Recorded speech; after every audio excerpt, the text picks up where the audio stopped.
조선의 어느 산골 마을에 일찍이 혼혈곡이라 불리던 계곡이 있었습니다. 근방의 사람들은 그 이름만 들어도 몸서리를 치며 아주 치를 떨던 계곡이었습니다. 산세가 험하고 사방이 절벽길인데다 우거진 수풀들이 첩첩이 병풍처럼 둘러져 있어 초행인 사람은 반드시 길을 잃고 헤매다 변을 당하는 곳이었지요. 게다가 그 주검조차 제대로 발견할 수 없어 장례도 제때 치를 수 없었으니 실로 위세가 대단한 곳이었답니다. 아버지, 또 혼혈곡을 넘어서 가시려고 그러시죠? 다른 길로 돌아가시면 아니 되나요? 정말이지 그곳은 너무나도 요사스러운 곳이라 제가 걱정이 이만저만이 아니에요. 어이구, 얘야. 물론 이 애비도 혼여곡에 들어가고 싶은 생각일랑 없지만 그렇다고 몇 심이나 더 우회하여 가다가는 일정에 차질이 생길 것이 뻔하지 뭐냐. 내 최대한 조심하여 장터까지 다녀올 터이니 걱정일랑 말고 집 잘 보고 있거라. 이렇듯 토녀곡을 넘으려는 부모를 둔 집의 자식들은 그 전날의 밤부터 걱정 어린 한숨을 깊게 뱉으며 제 부모들의 안위를 염려하기 일쑤였습니다. 그도 그럴 것이 이 혼여곡을 무사히 빠져나오려면 좋기 40리는 걸어 나와야 했습니다.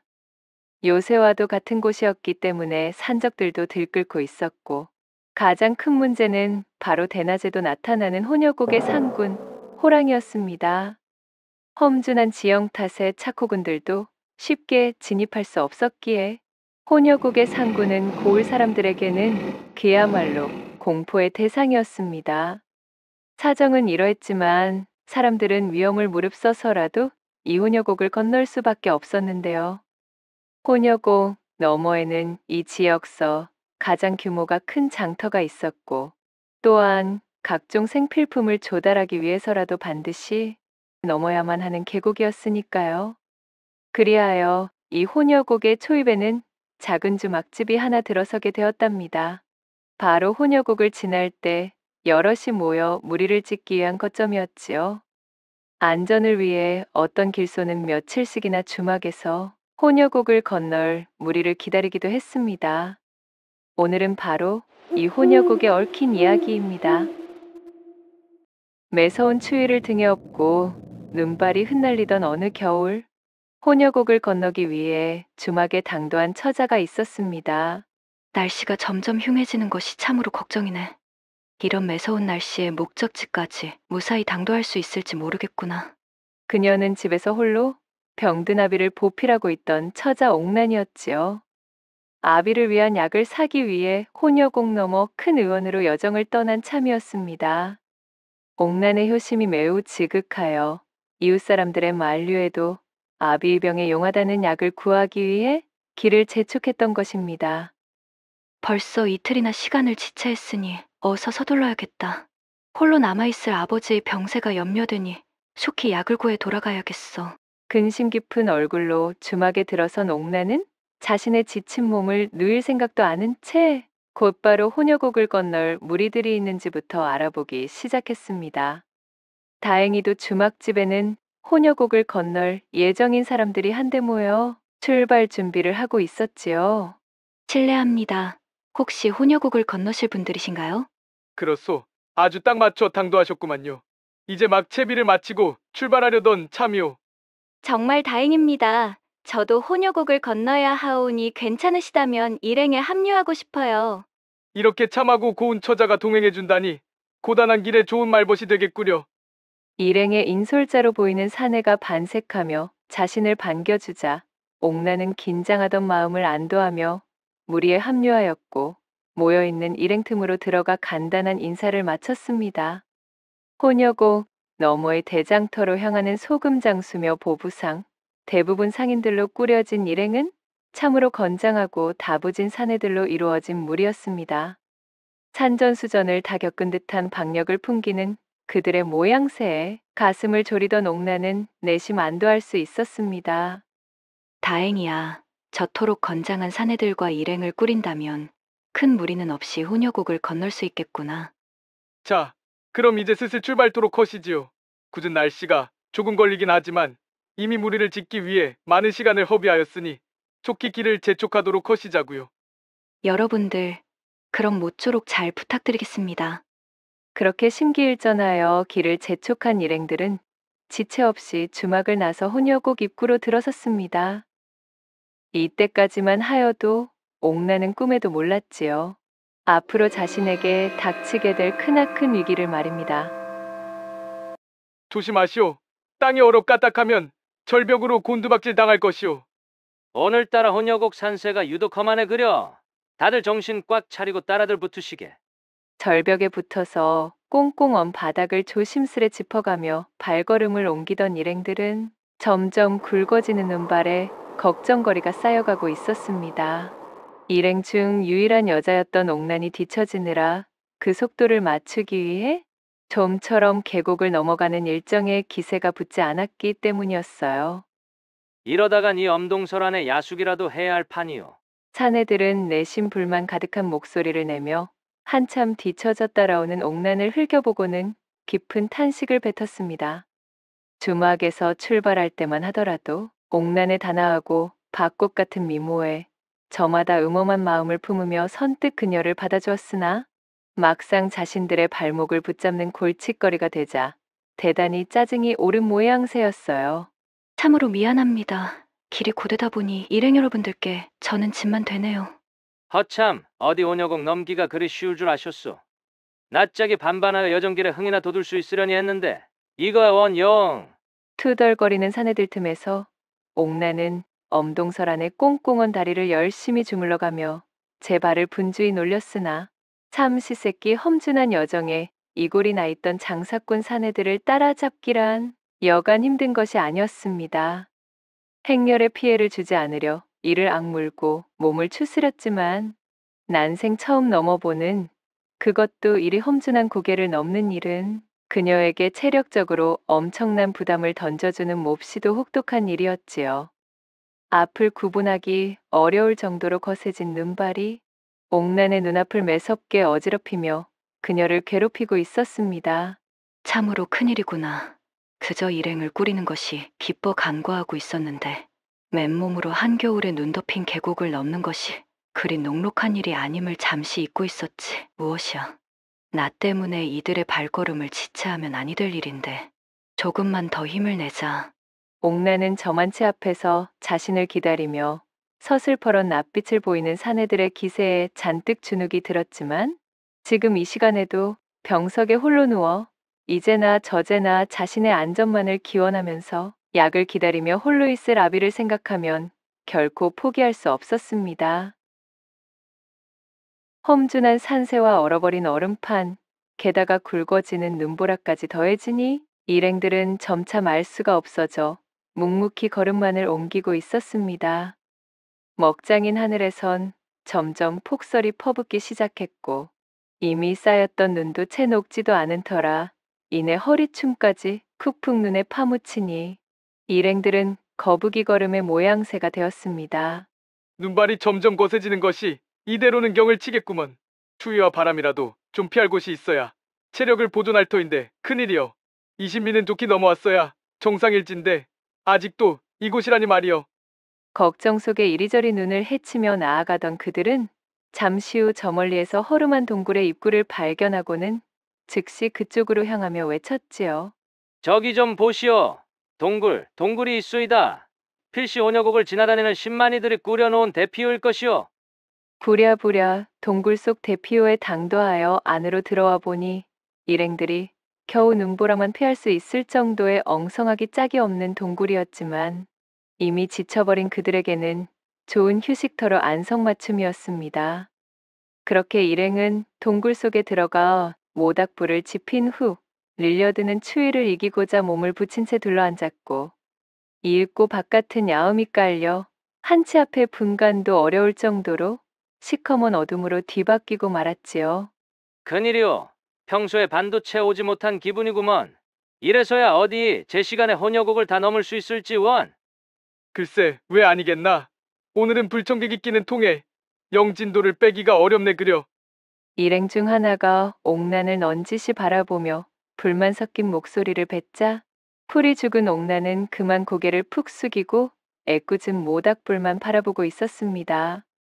매서운 추위에 얼어붙어 감각이 둔해진 자신의 두 발을 모닥불 쪽으로 살며시 내미려는데 대뜸 새우젓 장수가 그녀를 밀치며 퉁명스레 소리쳤지요. 아니 이보시오. 처자, 거 좀 비켜서 보. 나도 몸 좀 녹입시다요. 아주 혼자서 무슨 복로빵이라도 잡아드셨소? 어머머, 맥없이 밀려난 옥난이 민망함과 황망함 가득한 눈으로 일행을 바라보았으나 혼여곡을 넘는 속도에 진전이 없음을 모조리 그녀의 탓으로 돌리고 있던 분위기인지라 일행 중 그 누구도 옥난의 편을 들어주는 이가 없었습니다. 네, 참으로 미안합니다. 일찍이 이런 험준한 곳을 홀로 나서본 적이 드물어서. 그게 뭐 자랑이라도 된단 말이오. 누구는 뭐 태어날 때부터 혼여곡을 건널 준비가 되었다는 겐지. 옥난은 내심 그들이 야속하다는 생각이 들기도 하였지만 입장을 바꿔놓고 생각해보니 생업이 걸린 그들의 애가 타는 마음을 모르는 바가 아니었습니다. 자신 역시도 집에 홀로 계실 아버지를 생각하면 이리도 가슴이 메이고 조바심이 나는데 저 사내들이라고 자신만의 사연이 없었을까요? 게다가 그럼에도 불구하고 이들의 도움을 받을 수밖에 없었던 것이 이들이 없다면 애초에 혼자서는 혼여곡을 넘을 엄두조차 낼 수 없는 신세였지요. 그런 사정을 아로새긴 그녀는 모닥불에서 몸을 비켜 한쪽에 웅크리고 말았습니다. 그나저나 대단히 큰일이오. 이러다 혹 상군이라도 만나면 꼼짝없이 당하게 생겼으니 말이오. 이끼 이 사람아. 어디 그런 말을 함부로 꺼내고 앉은 게요. 그 입 좀 조심하시오. 하필이면 천하의 재수 없는 소리를 방정맞게 발 없는 말이 천리란다는 것도 모르시오. 영물인 혼여곡 상군께서는 천리 밖에서도 그 소리를 듣고 나타난다고 하질 않소. 사색이 되어 호랑이 이야기를 꺼낸 사내에게 면박을 주던 새우젓 장수가 두려움이 가득한 목소리로 질타 섞인 대답을 뱉어낸 바로 그때였습니다. 말이 끝나기가 무섭게 약속이나 한 듯 산천을 찢어발기는 듯한 범의 포효 소리가 들려왔지요. 뭐시여 시방. 방금 그 소리는 호랑이 울음소리 아니던감? 소리가 바로 이 근방인디. 아이고 참말로 야단났네 이거. 이 사람아, 그러게 왜 쓸데없는 소리를 짓거려서는. 그 입이 방정이네 방정이야. 일행들이 사시나무 요동치듯 경련하며 얼어붙어 있는 사이 옥난이 몸을 일으켜 대피호의 바깥을 향해 빼꼼 고개를 내밀어 보았습니다. 포효 소리의 주인공은 과연 그 몸집이 웅장하기도 하여 대피호 바로 근방의 바위 틈에서 천천히 내려오고 있었는데 가히 기와집과 견줄 정도로 집채만한 거대한 호랑이 한 마리가 앞발을 쓸며 어슬렁거리고 있지 않겠어요? 진짜로 상군님이 내려왔어요. 입이 벌어질 만큼 엄청난 이용에 깜짝 놀란 옥난이 엉덩방아를 찌으며 황급히 뒤로 물러서자 그녀의 말을 들은 일행들은 그야말로 바지춤의 오줌까지 죽죽 지리면서 본격적으로 몸을 떨어대기 시작했습니다. 옥난이 혼여곡에 진입하기 전 주막을 나설 때 보았던 그 다부지고 강인해 보이던 사내들의 모습과는 참으로 딴판의 모습이었지요. 사람 살려. 이 일을 어쩌면 좋은가. 호랑이의 거친 울음소리는 점점 더 대피호와 가깝게 들려오고 있었고 포효 소리의 동굴 속은 마치 지진이라도 일어난 듯 쩌렁쩌렁 울리고 있었습니다. 그렇게 서로를 부둥켜 안고 공포에 질려가는 사이 호랑이의 숨소리가 동굴의 한치 옆까지 들리게 되자 사내 중 하나가 기어들어가는 목소리로 입을 열었습니다. 이대로는 모두가 꼼짝없이 죽은 목숨이오. 솔찬이 안 된 일이긴 하지만 우리 중 하나가 대표로 제물이 되어 상구님의 노여움을 푸는 수밖에 없을 것 같구먼. 아니 뭐시오? 방금 재물이라고 하셨소? 아무리 그래도 그렇지 어찌 사람을 던져주자는 소리를 하고 있는 게요? 그럼 뾰족한 방법 있는가? 누구는 이런 소리를 하고 싶어 하겠느냐 말이오. 어디 더 좋은 수가 있으면 투덜거리지 말고 한번 꾀를 내어 보시오. 말은 쉽소만 내 말은. 이것이 어디 그리 쉽사리 결정 볼 수가 있겠냐는 말이오. 그렇다고 하면 대체 누구를 제물로 정한다는 말입니까? 그것이 어디 우리 마음대로 정할 수가. 그 말이 떨어지기가 무섭게 일행의 시선이 일제히 구석에 웅크리고 떨고 있던 옥난에게로 쏠렸습니다. 그리곤 새우젓 장수가 침통한 얼굴로 입을 열었지요. 어차피 이런 속도로는 상구님을 피한다 해도 결국에는 눈밭에 파묻혀 죽을 운명으로 정해져 있는 것이나 다름없다는 말이오. 다들 아닌 척하지 말고 냉정해져 보시오. 오직 나만이 이러한 생각을 하고 있는 것이 아니잖소. 이 처자와 끝까지 계속 동행하다가는 우리 모두 송장이 될 목숨이라 이것이오. 내 말을 똑똑히 이해하시겠소들. 아니, 아무리 그렇다고는 하나 어찌 멀쩡히 두 눈을 뜨고 살아있는 처자를. 꺼림칙하다는 표정으로 일행 중 한 사내가 말하자 새우젓 장수가 버럭 고함을 치며 역정을 냈습니다. 그럼 내기 저 처자 대신 재물이라도 되시겠다는 거요? 내 그 결정 말리지는 않으리다. 무슨 소리야?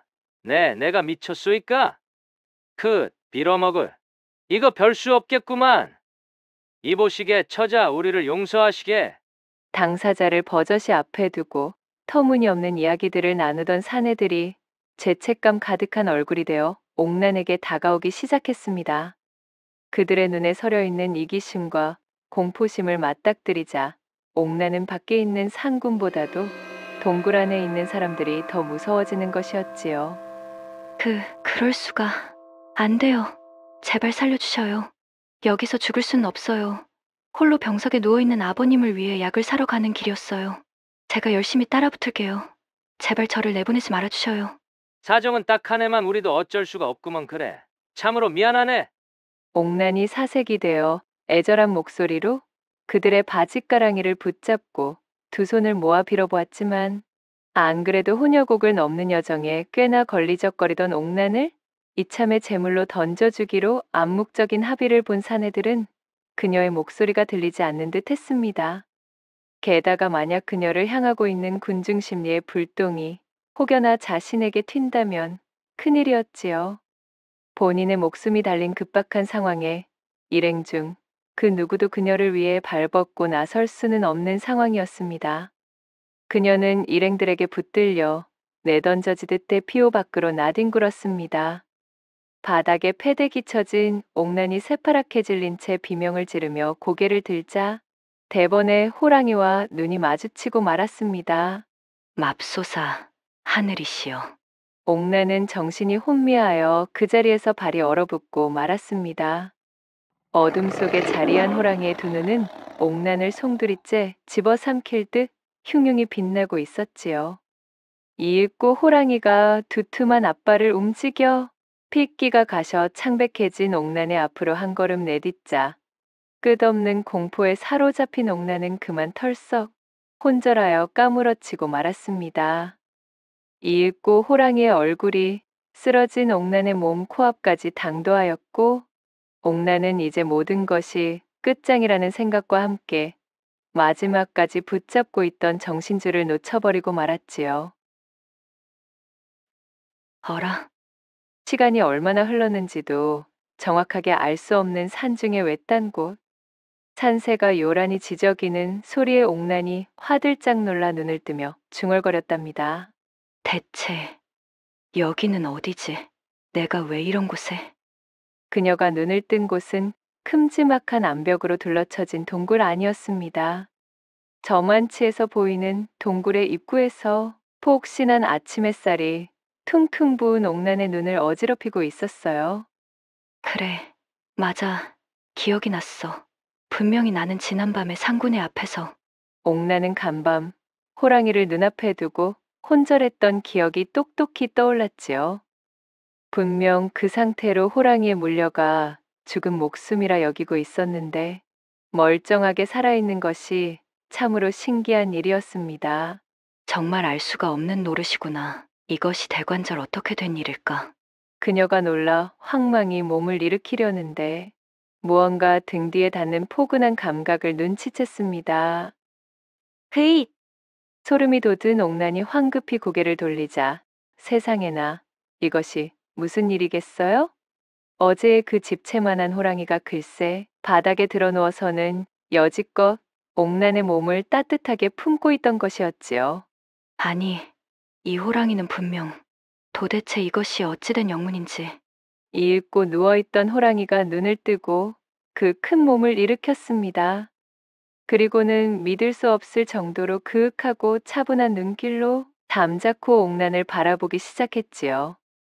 이를 본 옥나는 어쩐 일인지 이 호랑이에 대한 두려움이 서서히 옅어지기 시작했습니다. 조심스레 손을 뻗어 호랑이의 턱을 쓸어만지자 호랑이가 낮게 울음을 토해냈습니다. 그 소리를 듣고는 동굴 안쪽에서 앙상하게 마른 암컷 호랑이가 비척거리는 걸음으로 기어나왔습니다. 암컷 호랑이는 옥난 옆에 익숙하게 자리를 잡더니 그녀의 얼굴 앞에다 제 아가리를 크게 쩍 벌렸지요. 어라? 암컷 호랑이의 입안을 살펴보던 옥난이 놀란 감탄사를 뱉었습니다.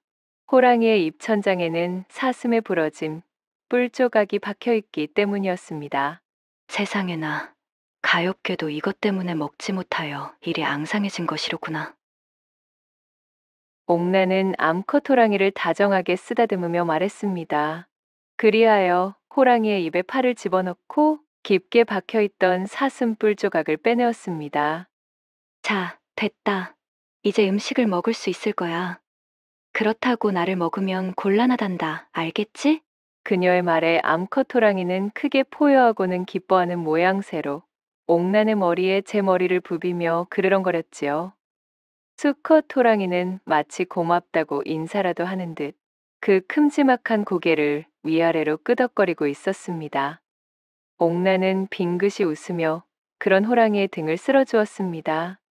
그렇게 옥난이 호랑이 굴 속에서 매서운 폭설이 그치기를 기다리고 있던 그날 밤, 옥난은 호랑이 부부가 잡아온 고기를 모닥불에 익혀 먹으며 동사하지 않고 따뜻하게 버틸 수 있었던 것입니다. 어느덧 눈이 그치고 날씨가 맑게 개이자 옥난의 곁에 누워있던 수컷 호랑이가 그녀의 앞에 엎드려 고개를 돌리며 으르렁거렸어요. 설마, 내 등에 업히라는 소리니?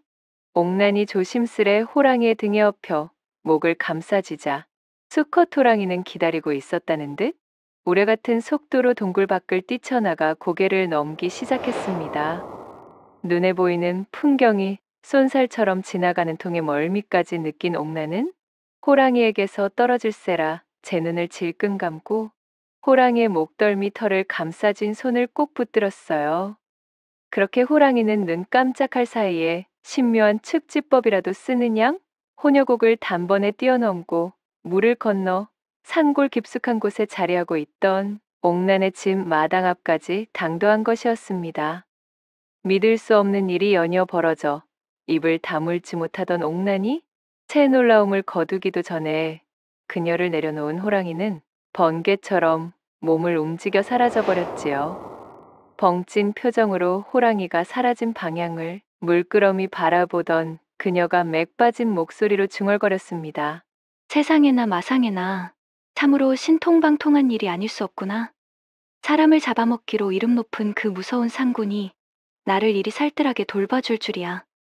게다가 집 앞까지 나를 바래다 주다니? 비록 혼혈곡을 넘어 약을 사오진 못했지만 덕분에 엄동설 안에 얼어 죽지 않고 몸을 보전할 수 있었어. 옥나는 한숨을 쉬며 놀란 가슴을 쓸어내렸습니다.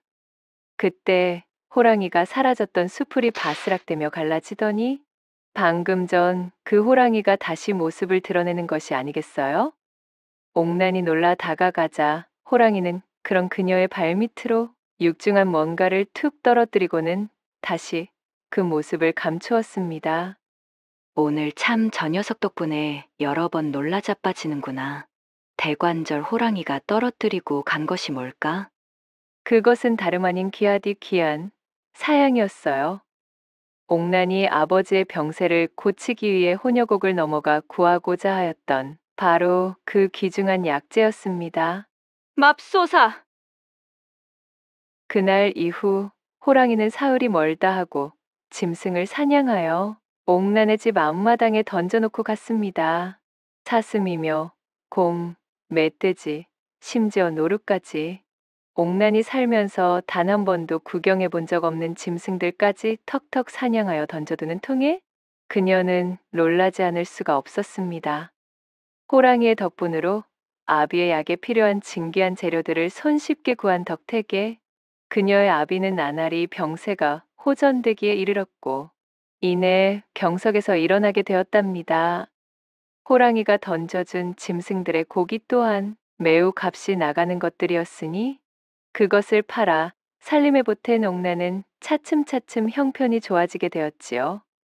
그녀는 은혜를 갚을 줄 아는 극진한 호랑이에게 받은 보은으로 자신의 아버지와 같이 어려운 형편에 몸져 누워있는 이웃들에게 호랑이가 준 귀한 약재들과 고기들을 나누며 그들을 돕기에 이르렀고, 그렇게 은덕을 쌓은 그녀는 혼인을 하고 가족을 이룬 이후로도 큰 어려움이 닥치지 않아 해로할 때까지도 행복을 잃지 않고 지낼 수 있었다고 전해집니다.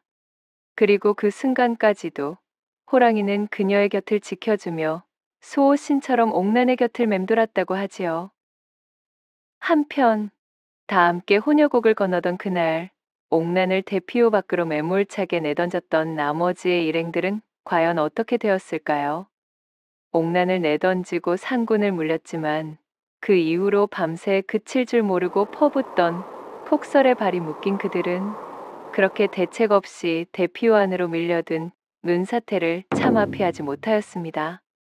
이듬해 봄, 혼혈곡을 덮은 눈이 완전히 녹은 다음에야 얼어붙은 자신들의 주검을 세상에 내보일 수 있었다는 후문이 옵니다. 두 번째 이야기 시작합니다. 별땅 기와 지붕에 내려앉은 교교하기 그지없는 달빛이 어쩐지 처량하고 으스스하던 밤, 풀벌레의 부산스러운 울음소리가 유난히도 귓가를 거스르는 야심한 시각이었습니다. 밤의 공기와는 좀 채 어울리지 않는 흐느낌 소리가 돌담 너머로 희미하게 들려오고 있었습니다. 그 소리의 근원지는 김마골이라는 고을에 천석군으로 살고 있던 오가네의 거처였습니다. 그 슬픈 울음소리의 주인공은 다름 아닌 오간의 막내 여식 약선이었지요. 저 어린 것이 얼마나 분에 바쳤으며 이 야심을 틈타 저리도 울음을 토해내는 것일꼬. 참으로 안쓰럽기에 그지없구나. 별땅에서 자신이 딸아이가 슬피 내는 울음소리에 잠을 이루지 못하고 있던 오가의 가슴은 미어지듯 옥죄어만 왔습니다. 하늘도 참으로 무심하기만 하구나. 저 가여운 것이 대체 무슨 잘못이 있다오. 그칠 줄 모르는 딸의 울음소리에 오가는 멍하니 천장을 올려다보며 큰 한숨을 토해낼 수밖에 없었습니다. 사정은 이러했습니다. 이웃고을의 박참판 댁에는 참으로 개차반 같은 아들 녀석인 봉패라는 인물이 하나 있었는데, 봉패는 동네 왈패들과 어울려 다니며 고을을 들쑤시고 저작거리 노름판이라는 노름판은 죄 기웃거리면서 주색 잡기에 여념이 없는 그야말로 망나니 중의 망나니였습니다. 내 오늘은 또 어디 가서 난장을 놓아볼까나? 제 고을에선 이 봉패가 행차했다 하면 모두가 뒤로 침을 뱉으며 기피할 만큼 아주 소문이 자자한 인물이었지요. 봉패가 고을의 노름판을 전부 들쑤셔 놓는 데다 기방이며 여염집이며 할 것 없이 전부 난장을 놓아대니 봉패를 향한 고을 민심은 땅으로 떨어져 있었습니다. 박참판이 한양 고위정승들과의 연줄이 다 있어 고을 원님조차도 박참판네 집안을 함부로 할 수 없었기에 동네 사람들은 그런 봉패의 망나니 짓을 눈뜨고 지켜볼 수밖에 없었습니다. 봉패는 고을에서 더 이상 자신을 끼워주는 판이 없자 부득부득 김하골까지 기어들어와서는 투전판을 들락날락하고 있던 터였습니다. 봉패가 김하골 노름판의 모습을 드러낸 그날은 하필이면 큰 야간장이 들어서는 날이었습니다. 아침부터 잔뜩 신이 나 있던 오간의 딸 약선이 야간장 구경을 가자며 아비인 오가에게 졸라대고 있었습니다. 원, 녀석도. 그래도 야간장일 가보고 싶은 게야? 물론이죠. 아버지, 제가 이날만을 얼마나 고대하고 있었는데요. 가서 신기한 것을 잔뜩 구경하고 싶어요. 아비의 손을 잡고 아이처럼 좋아하며 장터를 나온 약선은 이곳저곳을 구경하기에 여념이 없었습니다. 오가는 자신의 딸이 너무도 신나하는 모습을 흐뭇하게 지켜보고 있었지요. 그런데 바로 그 순간 흥에 취해 촐싹거리다가 그만 인파에 떠밀려 약선이 오가와 맞잡은 손을 놓쳐버리고 말았답니다. 밀려드는 장터의 인파가 붐비는 통에 약선은 금세 저 멀찍이 휩쓸리고 말았어요. 참으로 일진이 나빴던 것이 장터 안의 투전판에서 가져온 판돈을 모두 잃은 박참판의 망나니 아들 봉패가 제 성질을 이기지 못하고 씩씩거리며 분풀이할 대상을 찾고 있었던 것이었습니다. 말 그대로 가는 날이 장날이었던 것이지요. 인파에 떠밀려 아비와 떨어져 울상을 하고 허둥거리던 약선이 주변을 어슬렁거리며 먹잇감을 찾던 봉패의 눈에 들어오게 되었습니다. 기분도 돌아왔는데 때마침 잘 걸렸다. 약선을 발견하고 완전히 눈이 돌아버린 봉패는 그 길로 약선의 손을 잡아채웠습니다.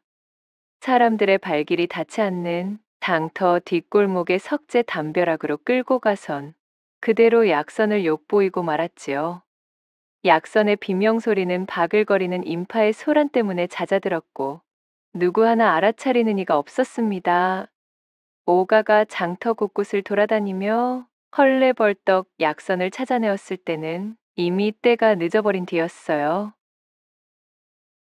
다음날 오가는 한 걸음에 김화골 사또에게 달려가 어제의 자초지종을 낱낱이 고하고는 자신의 딸을 욕보인 박참판네 아들을 엄벌해달라 탄원하며 억울함을 호소하였습니다. 하지만 김화골까지 그 악명이 자자했던 박참판의 아들을 사또도 어찌할 수는 없었지요.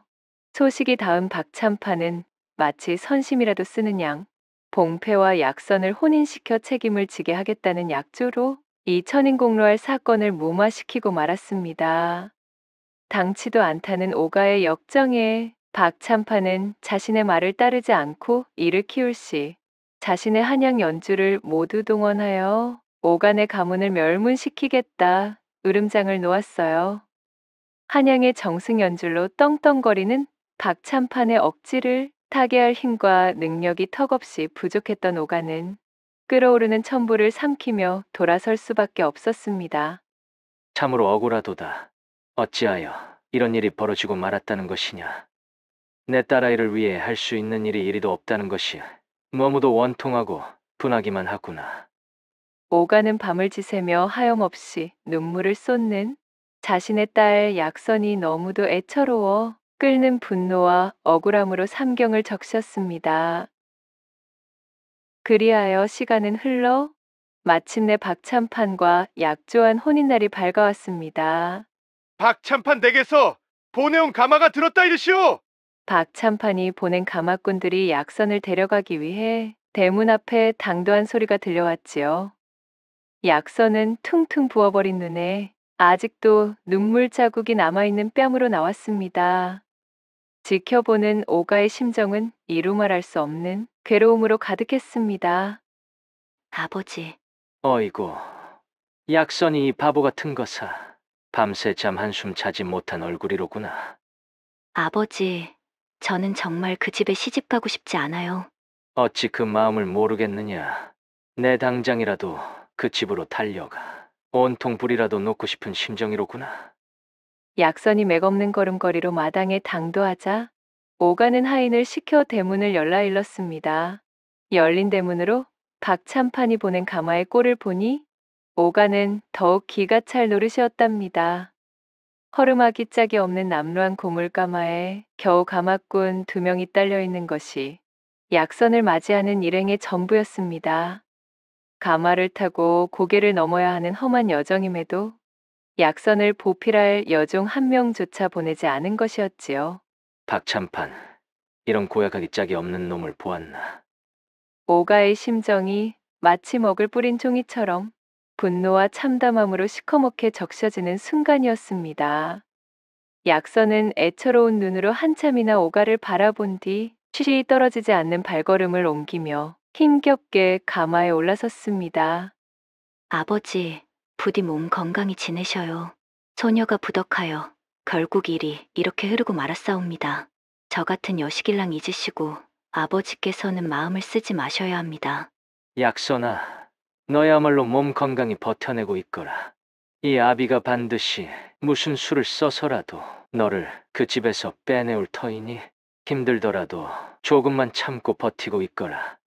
이윽고 저 멀리 사라지는 가마를 눈으로 쫓던 오가는 결국 참고 참던 눈물을 쏟으며 하늘을 향해 울분을 뱉어내고 말았습니다. 약선의 시집살이는 그 시작부터 녹록지 않았습니다. 박참판은 제대로 된 혼례조차 치러주지 않았던 것입니다. 가마에서 내린 약선이 잔뜩 겁먹은 얼굴로 인사를 올리자 박참판은 멸시 어린 눈길로 한번 훑고는 말 그대로 찬밥 취급을 하기 시작했습니다. 이 집안에 들어왔다고 해서 함부로 굴다가는 아주 혼쭐이 날 줄 알아라. 봉패 이놈은 그래. 어쩌자고 저런 것과 엮여서는. 어이구 내 팔자야. 혀를 차며 제멋대로 투덜거린 박참판은 그 길로 몸을 돌려 사랑채로 들어가 버렸습니다. 봉패는 어느 노름판에 기어들어가선 흥청망청인지 제 신부의 도착을 맞이할 생각도 없이 코빼기조차 비추지 않았어요. 약선이 풀이 죽어 잔뜩 움츠린 채 고개를 푹 숙이고 있자니 한 남자가 다가와 다정한 목소리를 건넸습니다. 자금마님, 먼 길 오시느라 고단하셨을 텐데 어서 이리 들어오시지요. 앞으로 자금마님께서 지내실 거처를 청소해 두었습니다.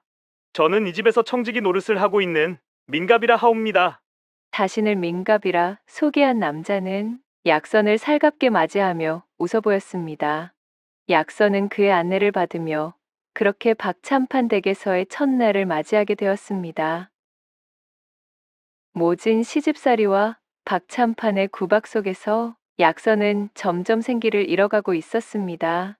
박참판 집으로 시집 아닌 시집을 온 지도 어느덧 5년이라는 시간이 지났거늘 사정은 조금도 나아진 것이 없었습니다. 박참판은 며느리인 약선을 늘 눈엣가시 여기듯 하였고 집안의 하인들조차 약선에게 제대로 된 대접을 하지 않았습니다. 과정이야 어찌되었든 이 원치 않은 혼인의 책임을 다하여 약선의 남편 노릇을 해야 할 봉패는 달에 한 번 집구석으로 들어올까 말까였습니다. 그나마 얼굴이라도 비추는 날은 술에 절어 고주망태가 되어 있거나 옷에서 기방의 분내를 풀풀 풍기고 있거나 둘 중 하나였답니다. 남자가 뜻을 품고 밖에서 큰 일을 하는 중인데 아녀자가 어디 잔소리를 하느냐. 약선이 염려 섞인 말이라도 한 번 건네면 봉패는 꼬부라진 혀로 차갑게 응수하기 바빴어요. 박참판의 집에서 하루하루가 지옥이던 약선을 유일하게 다정히 대해주는 사람은 청지기인 민가뿐이었습니다. 그는 약선을 이 집안의 작은 마님으로 성심껏 모시며 항시 예를 갖추어 대했습니다. 약선 역시도 자신을 따뜻히 대해주는 민갑이 유일한 안식처였어요. 약선이 박참판의 푸대접에 기운이라도 쭉 빠져 있으면 어디선가 민갑이 나타나 따뜻한 꿀차를 내어와선 약선의 방 앞에 내려놓곤 했습니다. 자금마님, 기운을 잃으시면 안 됩니다. 따뜻하게 속이라도 좀 적시도록 하시지요. 매번 늘 고맙구나. 이 집안에서 나를 사람 대우하는 자는 민갑이 너뿐이로구나. 내 덕에 그나마 이 지옥 같은 하루를 버틴단다. 무슨 그런 말씀을 하십니까? 당연히 제가 해야 될 일을 하는 것뿐이지요. 자금마님께서도 얼른 힘을 내셔야만 합니다. 성품이 곱고 어진 분이시니 반드시 좋은 날이 찾아올 것입니다. 과연 그런 날이 오기는 할까? 나는 도통 알 수가 없구나. 물론입니다, 자금마님.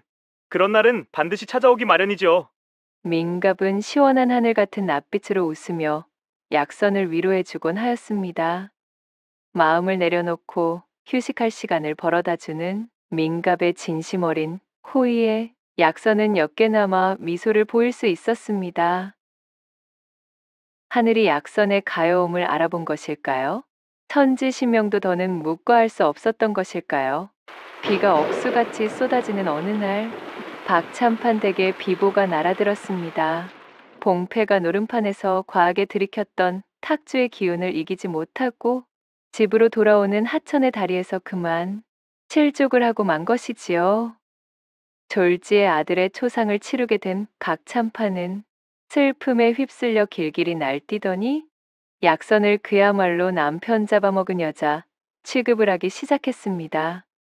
사사건건 트집을 잡는 박찬판의 구박이 전과는 비견할 수 없을 정도로 심해져만 갔습니다. 그러고도 부족했는지 봉패의 초상이 끝나고 얼마 지나지 않아 약선은 박천판의 집에서 소박을 맞고 곰가로 돌아가게 되었습니다. 너는 이 집안 사람이 될 자격이 없는 여자이니라. 앞으로 편히 발 뻗고 잘 생각일랑 거두는 것이 좋다.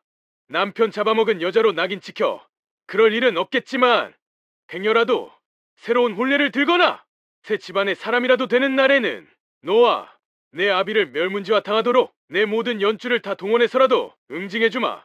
관 뚜껑 덮을 그날까지 내게는 과부의 꼬리표가 남아있어야 한다. 알겠느냐? 내 아들을 잡아먹은 주제에 절대 잘 먹고 잘 살 수는 없을 게다. 박찬판은 약선에게 서슬퍼런 엄포를 놓고는 대문 밖으로 쫓아내었습니다. 5년이 넘도록 그 집에 억지로 시집와 하인처럼 일하며 지냈던 약선의 짐은 겨우 보따리 한 개가 전부였지요. 약선이 수심 깊은 얼굴로 한숨을 쉬고 있는데 대문이 빼꼼 열리고는 민갑이 조심스레 나왔습니다. 민갑은 약선의 손을 잡으며 당장 울음이 터질 것 같은 표정으로 말했어요. 작은 마님, 그동안 정말 갖은 고생 많이도 치우셨습니다. 인가봐. 적지 않은 세월 동안 의지가 되었던 민갑의 얼굴을 보자 약선은 결국 참았던 눈물이 터져 나오고 말았습니다. 그간 곱디 고운 정이 많이도 들어 박찬판의 집에서 쫓겨나는 것은 견딜 수 있었지만 민갑과 헤어지는 것은 견딜 수 없었던 약선이었지요. 그것은 민갑도 마찬가지였습니다. 살알갑게 챙겨주던 정이 연심으로 무럭무럭 자라 어느새 마음속에 약선을 품고 있던 민갑이었습니다. 작은 마님은 결코 이런 대접을 받으실 분이 아니십니다. 부디 몸 건강히 지내고 계십시오. 제가 언젠가는 반드시 작은 마님을 모시러 찾아뵙겠습니다. 그때까지 절대 허튼 생각 같은 것은 하시면 아니 되십니다. 민가봐, 너도 꼭 몸 조심하렴. 그간 너희 덕에 내가 끝까지 이 집에서 버텨낼 수 있었단다. 네가 아니었다면 난 아마 진작. 그간 민갑이 알게 모르게 약선을 도와주며 박찬판의 모진 매질을 견뎌야 하는 순간도 많이 있었음을 떠올린 약선은 애절한 마음이 되고 말았습니다. 그런 말씀 마십시오. 자, 가는 길이 험할 테니 어서 채비를 하도록 하세요. 서로를 끌어안고 눈물의 이별을 가진 그들은 훗날을 기약하였습니다. 이윽고 박찬판 몰래 오가 쪽으로 연통을 넣어두었던 민갑은 멀리서 약선을 마중 나온 약선의 아비 오가가 보이자 말했습니다. 저기 아버님이 보이십니다. 자, 이제 어서 가세요. 가셔서 그간의 고행일랑 말끔히 잊으시고 부디 몸을 잘 돌보고 계셔야 합니다. 그간 정말로 고마웠단다. 꼭 너를 다시 볼 수 있었으면 좋겠구나. 이윽고 오가의 손을 잡고 김화골로 돌아가는 약선의 뒷모습이 시야에서 사라질 때까지 민갑은 눈시울을 붉히고 서 있었습니다. 시집 보낸 딸이 청산과부가 되어 친정으로 돌아온 것이 흉이 되던 시절이었지만 오가는 그저 기뻤습니다. 그것이 어디 제대로 된 혼사라고 말할 수나 있었을까요? 봉패가 유명을 달리했다는 소식을 전해 들었던 그날, 오가는 하늘의 뜻이 닿고 천벌이 강림하여 복수가 되었다며 그야말로 춤이라도 추고 싶은 심정이었습니다. 악독한 집구석에서 딸이 탈출할 수 있었음을 그저 천지신명에게 감사드릴 따름이었지요. 하지만 약선은 친정으로 돌아온 그날 이후로 별당에 틀어박혀 두문불출하고 있었습니다. 이미 민갑에 대한 연심이 깊을 대로 깊어져 그녀는 집 밖에 만개한 모란꽃을 바라보며 시름을 달래다 눈물을 쏟기 일쑤였습니다. 모란꽃에 꼬인 나비 한 쌍이 서로 날갯짓을 하며 정분을 나누는 것을 물끄러미 바라보고만 있던 약선이 힘없이 중얼거렸습니다. 민가비는 잘 지내고 있을까? 박찬판에게 모진 매질이나 당하고 있지는 않으련지. 약선은 자나깨나 민갑의 걱정뿐이었어요. 그런 딸아이를 지켜보는 오가의 시름 또한 깊어져만 갔지요. 이대로는 아니 되겠구나. 오가는 무언가 결심이 선 듯 가장 신뢰하던 하인 하나를 호출했습니다. 그리고는 하인 편에 서신 하나를 전달하였습니다. 무슨 수를 써서라도 이것을 박참판댁 민갑이라는 청지기에게 전달하도록 하여라. 절대 박참판의 식솔들에게 들켜서는 아니 될 것이니라. 반드시 민갑이라는 자에게만 전달하여야 한다. 하인은 비장한 얼굴로 고개를 끄덕이고 이내 대문을 나섰습니다. 그리하여 꼬박 한 달이 지난 때였습니다. 비가 부슬부슬 내리는 삼경의 야밤에 오가의 집 처마 너머로 애 끓는 곡소리가 흘러나왔습니다. 이윽고는 오간의 대문이 열리고 말이 끄는 수레가 가마니로 덮은 관을 싣고 덜커덩거리며 나왔지요. 아니 된다 약선아. 이리 허망하게 가버리면 이 아비는 어찌 살란 말이더냐.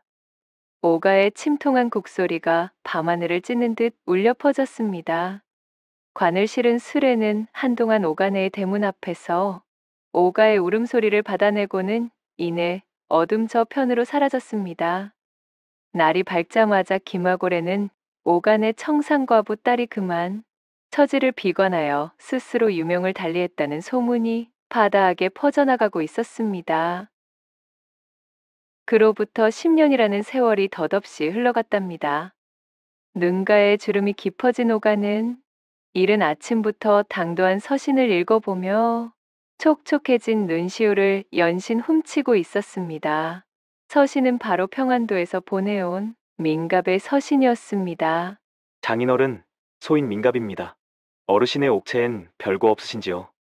저희는 늘 그렇듯이 아주 잘 지내고 있습니다. 민갑의 힘찬 글씨체로 쓰여진 인사말에 코가 시큰해진 오가는 잠시 고개를 들어 창호밖의 하늘을 올려다보았습니다. 그리고 10년 전의 그날 밤을 떠올렸지요. 10년 전 비가 세차게도 내리며 어두웠던 그날 밤, 곡소리와 빗소리가 뒤섞여 흉흉했던 그날, 오가의 대문을 나서던 말이 끄는 수레에 실려있던 관 속에는 오가가 준비해준 동꾸러미와 폐물 몇 가지를 품에 안은 약선이 긴장하며 숨죽인 듯 누워 있었습니다. 그리고 말의 고삐를 잡고 있던 자는 다름 아닌 박참판댁에서 도망쳐 나온 민갑이었지요.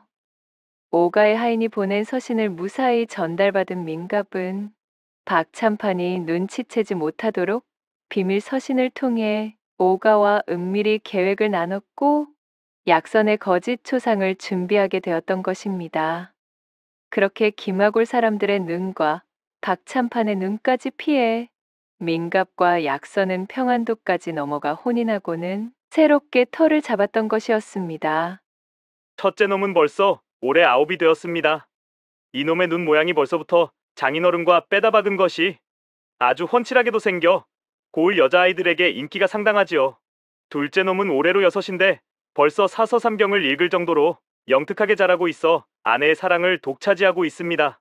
자신의 손주들 소식이 적힌 대목을 읽어내려가던 오가는 결국 눈물을 터뜨리고 말았습니다.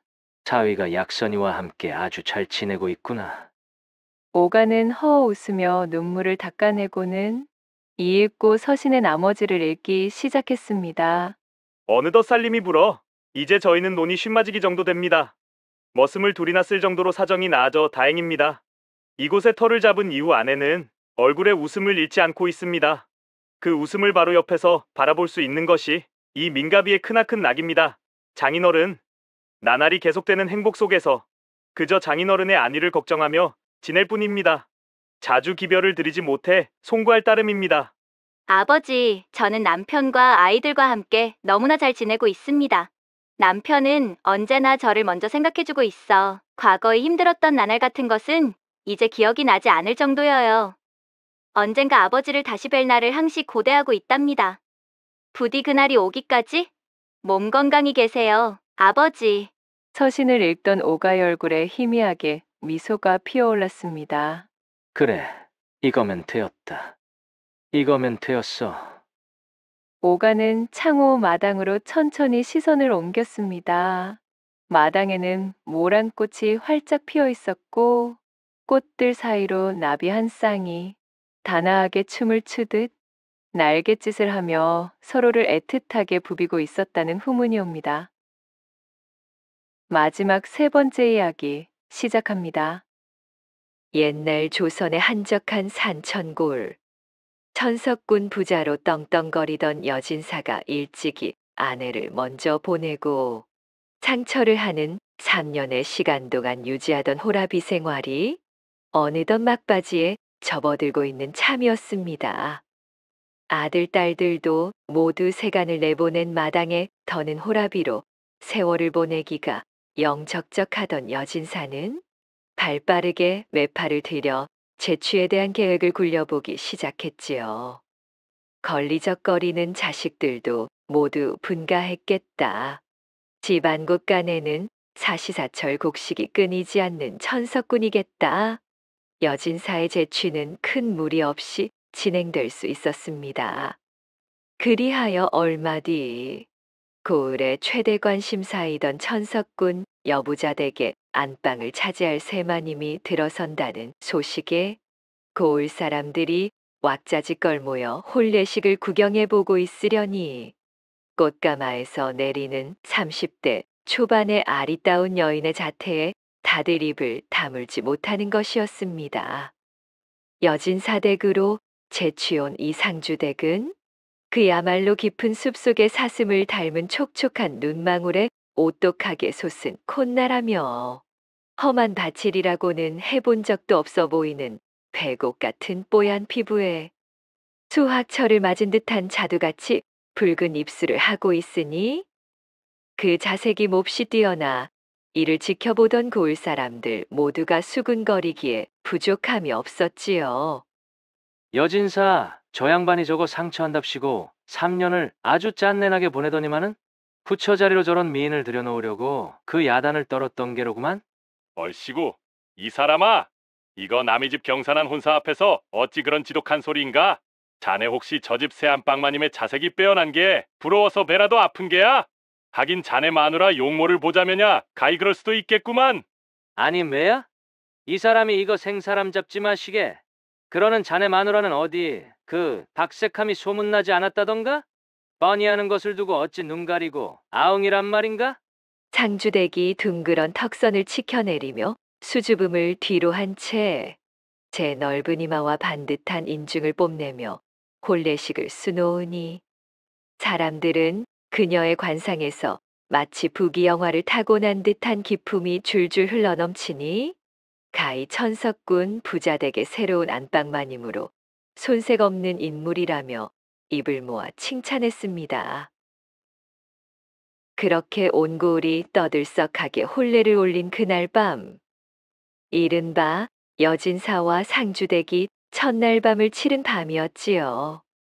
허나 이 여진사댁에 느닷없는 비보가 날아들고 말았습니다. 바로 첫날 밤을 치른 여진사가 비명행사로 이승을 하직하고 말았다는 소식이었습니다.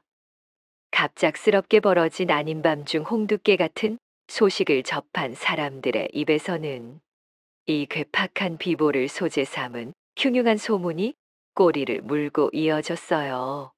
마을의 아낙네들은 상주댁의 미모를 시기한 여진사의 전부인 홀령이 강림하여 여진사를 길동무로 데려갔다는 허무맹랑한 소리를 해대었지요. 사람 팔자 참으로 알 수 없는 것이라고 하더니만 저리 어여쁜 후처를 맞이한 그날의 일이 비명행사로 가버리다니 귀신이 곡할 노릇이 아니고 무엇이겠나? 아, 그러게나 말일세. 참으로 오싹하기 짝이 없는 병고가 벌어졌다는 거 아니겠소? 이렇듯 급작스러운 여진사의 비명행사를 두고 여러 가지 소문이 들리던 와중 평소 돌다리도 남이 두들기고 건너는 것을 본 이후에야 건너는 조심스러운 성미를 지녔던 여진사가 이 혼인만은 다른 모든 이들의 조언을 무시하고 제 뜻대로 진행했다는 사실이 밝혀지게 되었습니다. 이는 여진사가 생전 항시 시주를 게을리하지 않으며 많은 흥망성쇠의 조언을 구하던 한 노승이 절간에서 내려와 장례식장에서 밝힌 사실이었지요. 혼례전 새로이 안방마님이 되실 분의 관상을 받으린 적이 있소이다. 타고난 팔자가 몹시 드세고 사나워 그 어떤 장정의 사내도 그녀의 배 위에서는 목숨을 부지하기 힘들 것이라 사료되는 괴가 나오고 말았지요. 이를 여진사에게 이르며 혼례를 진행하지 마시라 신신당부를 하였으나 여진사는 내 말을 귀담아 듣지 않고 권고도 따르지 않아 그대로 일을 진행하고는 참변을 당하고야 말았소이다. 해당 사실이 고을 전체에 퍼져 사람들의 수군거림이 짙어지자 여진사의 3년상을 치러내는 동안 상주댁은 쥐 죽은 듯 얌전히 집안에만 틀어박혀 지냈습니다.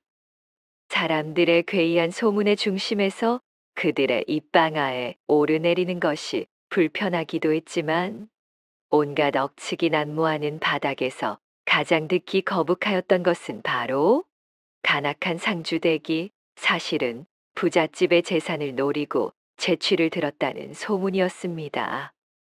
그리하여 세간의 관심에서 멀어지기 위해 칩거를 택했던 것이지요. 행복한 미래를 그려나갈 초야에 서방을 황천으로 떠나보낸 아픔을 뒤로한 채 기나긴 3년의 시간을 칩거하며 보낸 상주댁이 따뜻한 봄날을 맞이하며 마침내 바깥 출입을 하기 시작했습니다.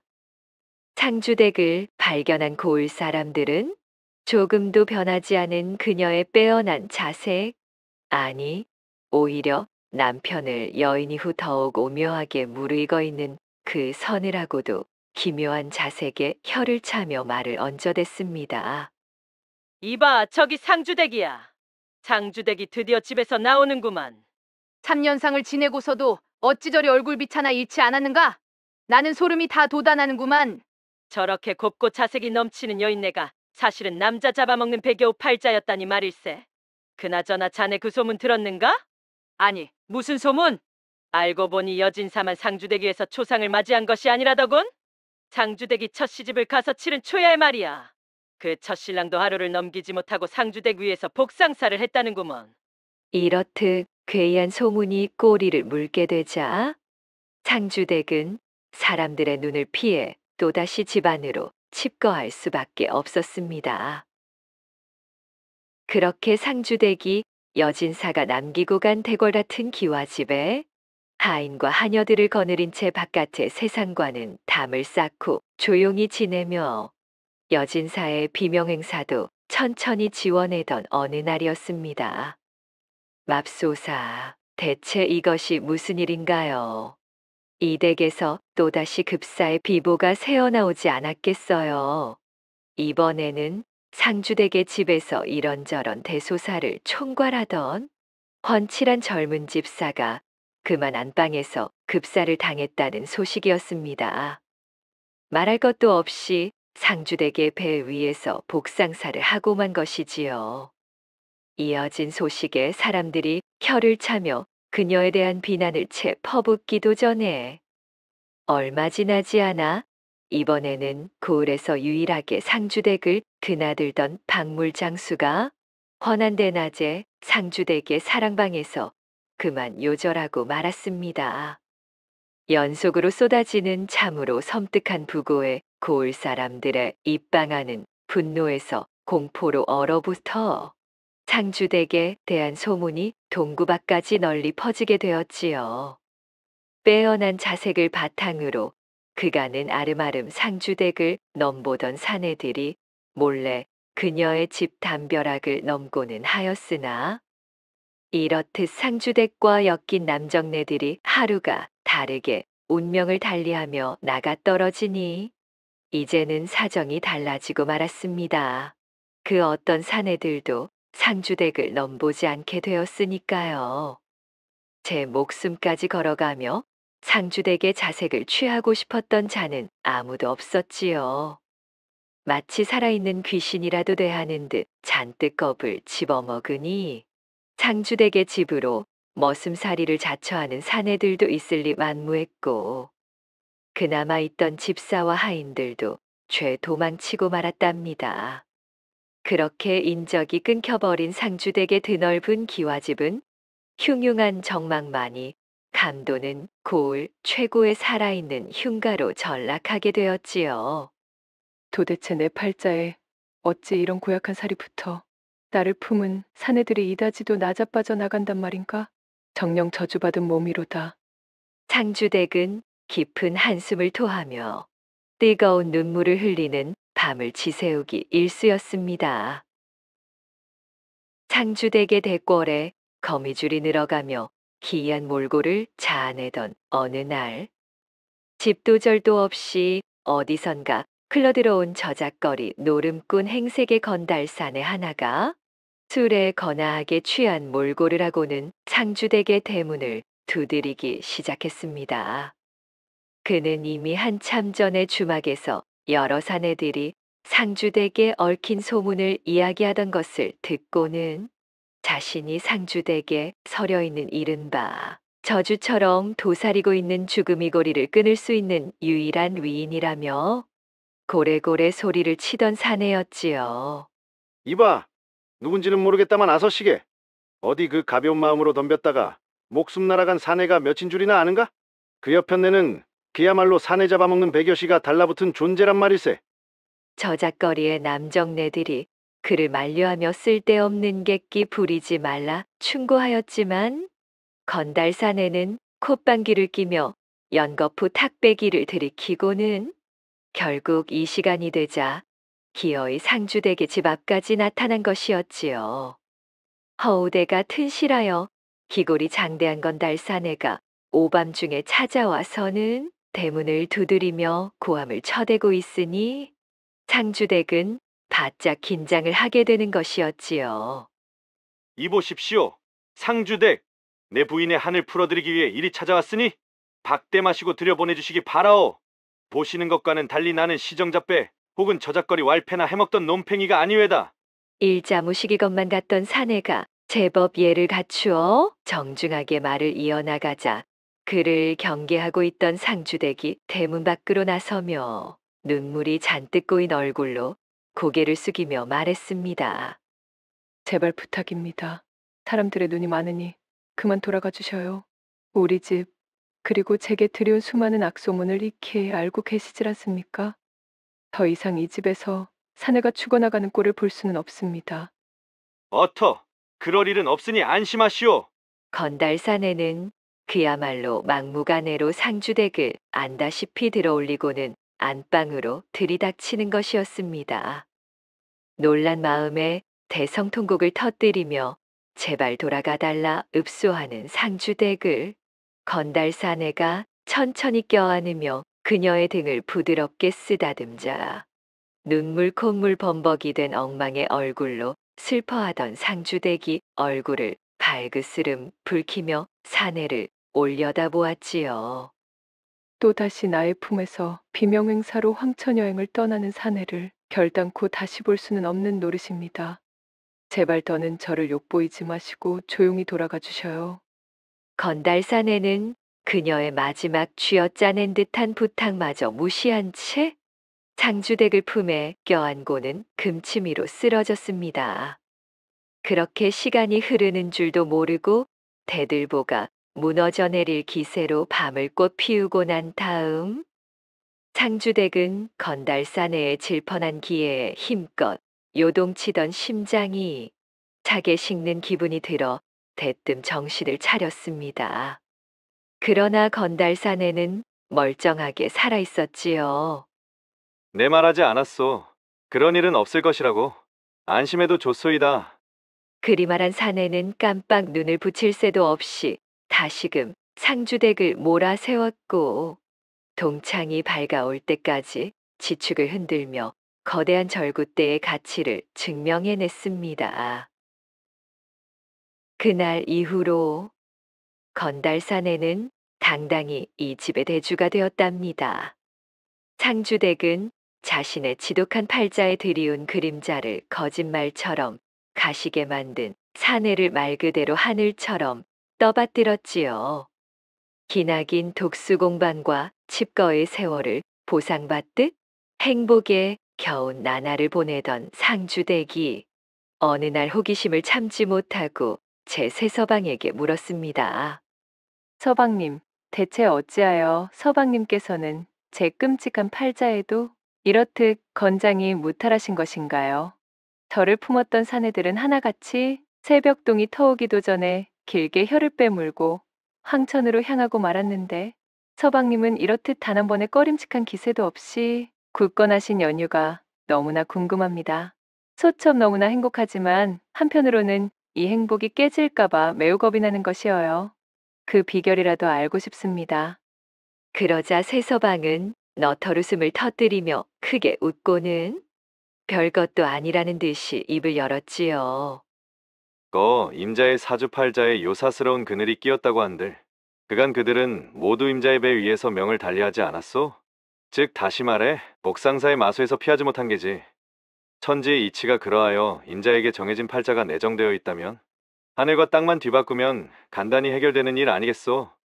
당최 무슨 소리인지 알아듣지 못하겠다는 표정의 상주대기 고개를 갸웃거리자 새서방이 희죽거리며 말을 이어나갔습니다. 자, 한번 곰곰이 잘 생각해 보시오. 그간 우리가 운우를 펼치며 지락을 나누었을 때 한 번이라도 내가 임자 위로 올라탄 적이 있소이까? 늘 임자를 내 위로 올려 마치 승마의 모양새처럼 거사를 치러 오지 않았겠소. 그것이 비결이오.